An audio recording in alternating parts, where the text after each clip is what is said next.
Hi hello नमस्कार, तुम्हा सर्वांचं अगदी मनापासून स्वागत आहे आपल्या यूट्यूब चॅनलमध्ये। तर मी आली आहे पार्लरला, प्रिशूला घेऊन आले होते। तिचा हेअर कट करायचा होता, त्यामुळे तुम्हाला माहितीच आहे की बंटी, पूजा, प्रिशा हे लातूरला आलेले आहेत। तर मला पण थोडंसं आयब्रोज वगैरे करायचे होते, त्यामुळे म्हटलं पार्लरला जावं। तर प्रिशू पण आली। तसं तर ती हेअर कट कधीच करून देत नाही आणि तिला घेऊन गेले जरी हे हेअर कट करण्यासाठी तरी ती रडते खूप, असं त्यांचं म्हणणं येतं सर्वांचं।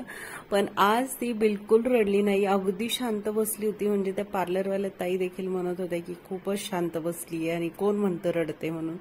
आणि खरंच तिने खूप छान हेअर कट करून दिला आणि एकदम शांत बसली होती, त्यामुळे हेअर कट देखील व्यवस्थित झाला आहे। तर पाहू शकता मस्त हेअर कट झाला आहे।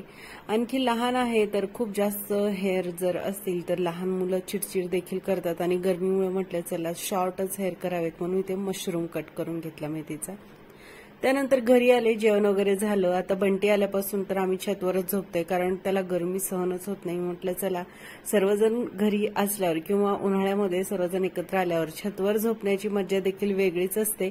त्यामुळे इथे आता झोपण्याची तयारी, लवकर झोपायचं होतं पण पूजा म्हटली की दीदी तुम्हाला मेहंदी काढू, त्यामुळे उशीर झाला आम्हाला झोपायला। मला वाटतं 12 वाजले होते आम्हाला झोपण्यासाठी आणि सकाळी पण लवकरच उठायचं होतं। तर उठायचं याच्यासाठी की देवदर्शनासाठी जायचं होतं, त्यामुळे तर म्हटलं चला जाऊ दे काही हरकत नाही, एरवी तर आरामच असतो। असे काही दिवस असतात ज्यावेळी आपल्याला थोडंफार कॉम्प्रोमाइज करावंच लागतं।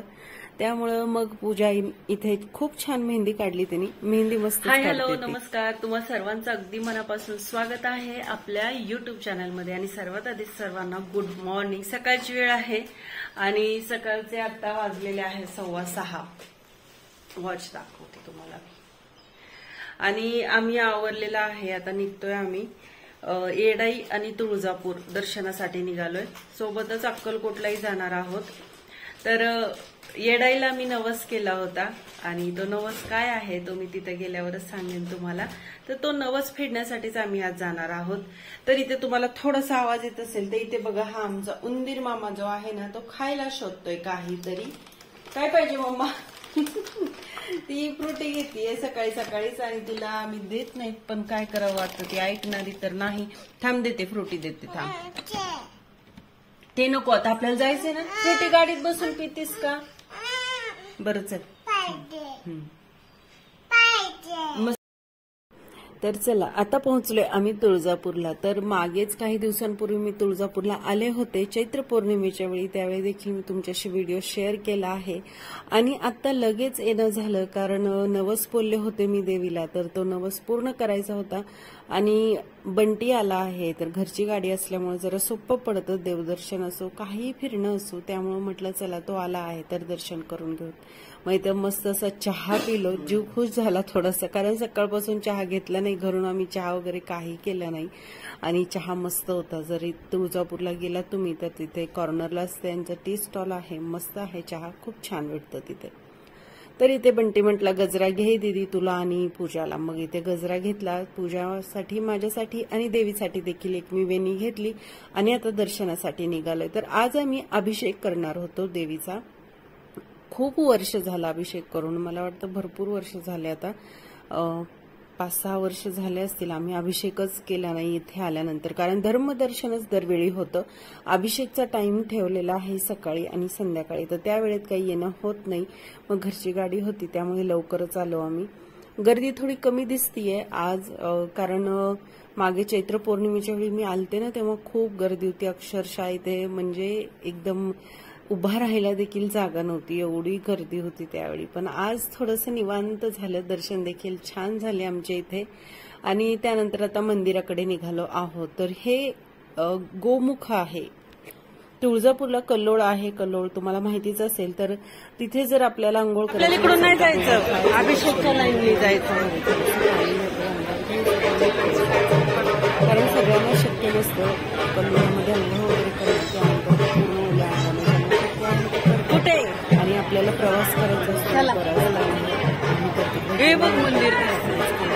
आणि मग आता चालू इथे वेगळी लाईन असते अभिषेक करण्यासाठी, आपल्याला वेगळ्या लाईनमध्ये लागावं लागतं। सकाळी 7 ते 9 या टायमिंगमध्ये अभिषेक चालू होतात। तर आम्ही आदल्या दिवशीच पास बुक केले होते, म्हणजे ऑनलाईन पण हे केले जातात। तर पहिलं खूप खूप गर्दी असायची, पण आता त्यांनी लिमिटेडच ठेवलेले आहेत, म्हणजे जेवढे पास होतील तेवढेच दर्शन इथे ते ठेवलेले आहेत। तर गर्दी खूप कमी होती आणि आम्हाला ऑलमोस्ट मला वाटतं 8:30 पावणे 9ला आम्ही या लाईनमध्ये लागलो, यायला उशीर झाला, त्यामुळे गर्दी देखील कमी झाली होती आणि आमचं दर्शन देखील मग पटकन झालं। तर खूप वेळ थांबावं लागलं नाही आम्हाला लाईन।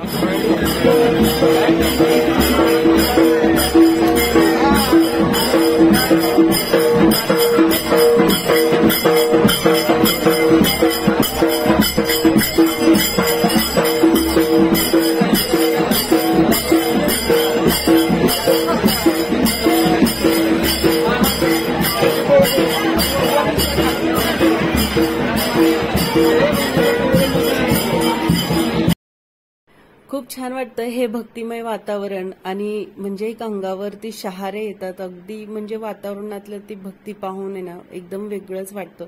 आणि ते पुजारीने आमचे जे ताट होतं पूजेचं ते दिलं आहे। तर इथे पूर्ण सर्व ओटीचं साहित्य आहे, दही देतात अभिषेक करण्यासाठी, केळी वगैरे आहे, आणि विशेष म्हणजे आरूला दर्शन करवायचं होतं, त्यामुळे आम्ही आज आलो।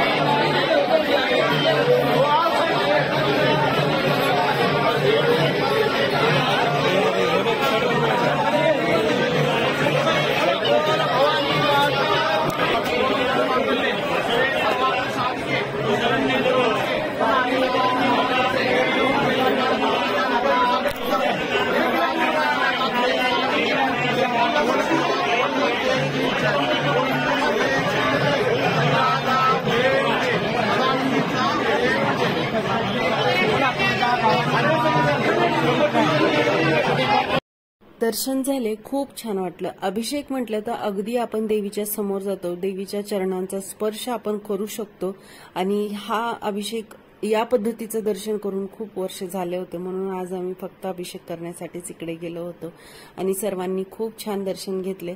त्यानंतर देवबाप्पांनी आमच्या हाताने आरती घालून घेतली तिथं, आणि परड्या वगैरे भरण्यासाठी पीठ आणि मीठ मी घेऊन गेले होते बरोबर। परडी वगैरे घेत भरली, प्रदक्षिणा घातली, तिथं थोडा वेळ बसलो आम्ही, आणि त्यानंतर आता पोटपूजा। तर आता आम्हाला 10 होत आले होते, म्हणजे 10 वाजत आले होते। तर सर्वांना भुका लागल्या होत्या, कारण नाश्ता वगैरे कोणीच काही खाल्लं नव्हतं, चहा घेतला होता। तर सर्वच इथे आता खाण्याचा आस्वाद घेत आहेत। तर इथेच हॉटेल जय कामत म्हणून आहे, तर इथे तुम्ही मस्त असं जेवणाचा आस्वाद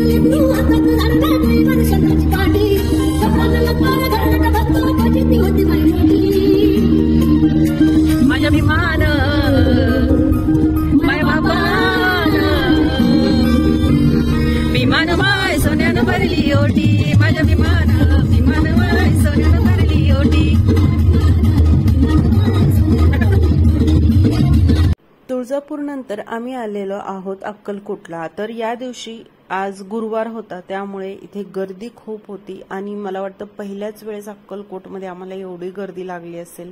याच्या आधी मी 1-2दा आली आहे, त्यावेळी एवढी गर्दी नव्हती, अगदी सहज दर्शन करायला जमायचे, पण आज एवढी गर्दी होती आणि ऊन एवढं होतं ना, म्हणजे एकदम सांगू शकत नाही असं तिथे एकदम गुदमरल्यासारखं होत होतं। कारण तिथे मी याच्या आधी देखील गेली आहे, तर मला तिथली जी आहे ना त्यांची जी दर्शन करवण्याची ती पद्धत ती काही मला आवडत नाही। याआधीच मी तुम्हाला म्हटले होते की एकदाच सर्वांना सोडतात, मग धक्काबुक्की होते, कोणाचं दर्शन होतं कोणाचं नाही होत, कोणी समोर जाऊन दर्शन करतं, कोणी दुरून दर्शन करतं, आणि महिला पुरुष सगळ्यांना एकत्रच सोडतात।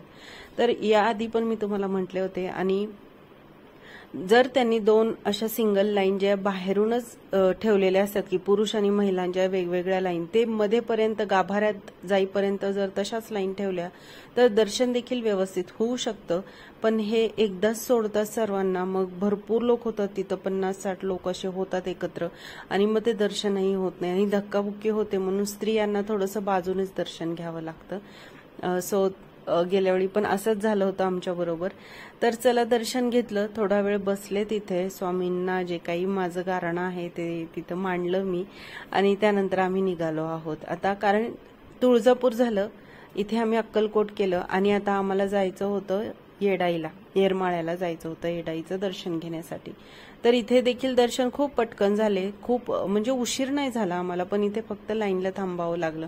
दर्शन तर अगदी 2 ते 3 मिनिटातच झालं, कारण गर्दी एवढी होती, एकमेकांना ढकलत होते अक्षरशः, त्याच्यामुळे तिथं जास्त वेळ थांबता आलं नाही स्वामींच्या समोर।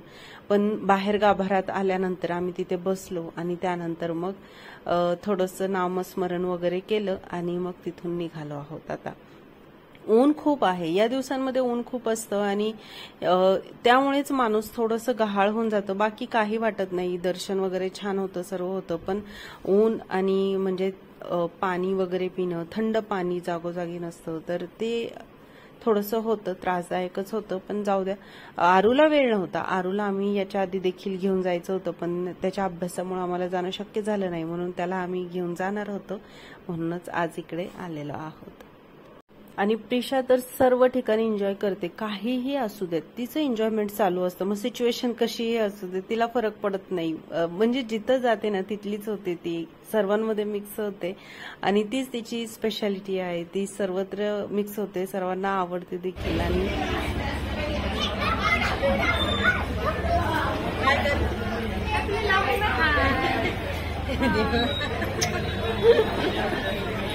आता रेड मस्त वाटलं आहोत आम्ही, तर बंडीला त्याच्या गाडीमध्ये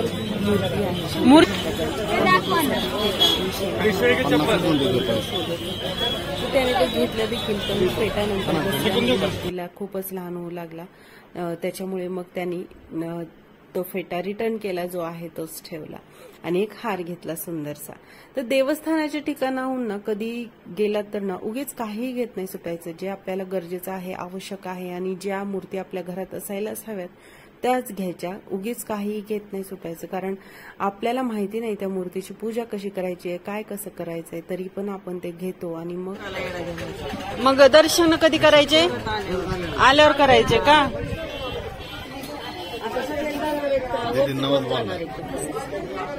म्हणजे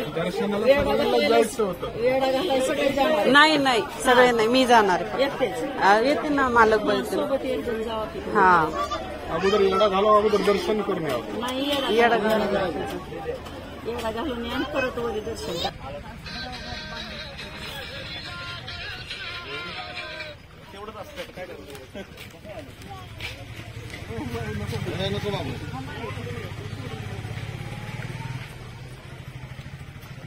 ए बाई इकडे चल,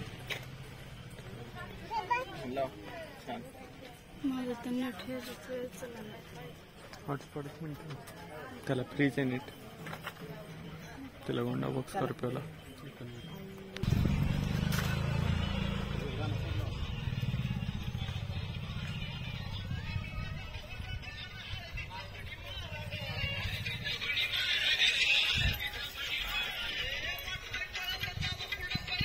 तर नवस हाच होता, गडकोट येडा। तर हा येडा घेण्यासाठी आपल्याला इथं नवसच बोलावं असं काही नाही नियम, तुम्ही सहज जरी गेलात आणि हा येडा घ्यायचा म्हटलात तरी काही हरकत नाही, आपल्या मागची इडापिडा टळो यासाठी प्रत्येक जण इथे हा येडा घेतो। सर जनसंपदा भरपूर दे, लेकराबाळाचा आनंद कर, भक्ताचा आनंद कर, ऐ राजा उदे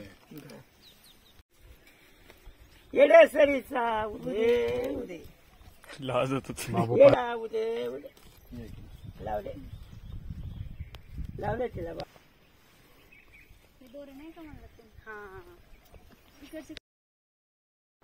अशी मान्यता आहे की आपल्या मागं काही संकट असतील, आपण एखाद्या पिढेने ग्रस्त असो किंवा आजारी पडत असो सारखं, तर हा जर येडा घेतला आपण तर ती आपल्या मागची जी इडापिडा आहे ती सर्व काही टळते आणि देवीच्या कृपेने सर्व काही व्यवस्थित होतं। तर ही अशी मान्यता आहे इथे।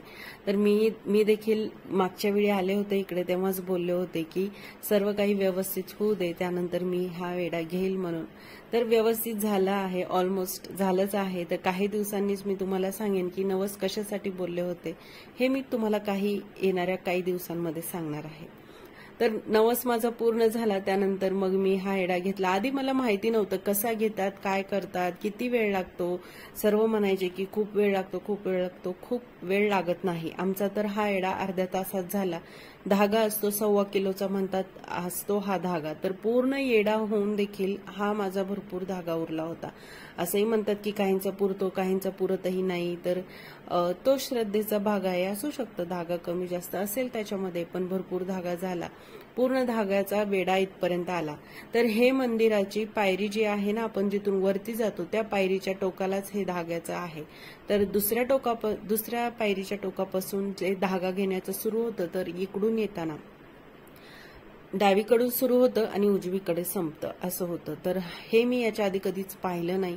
मी ऐकलं होतं, खूप ऐकलं होतं याच्याबद्दल, म्हणून म्हटलं करायचंच आहे हे.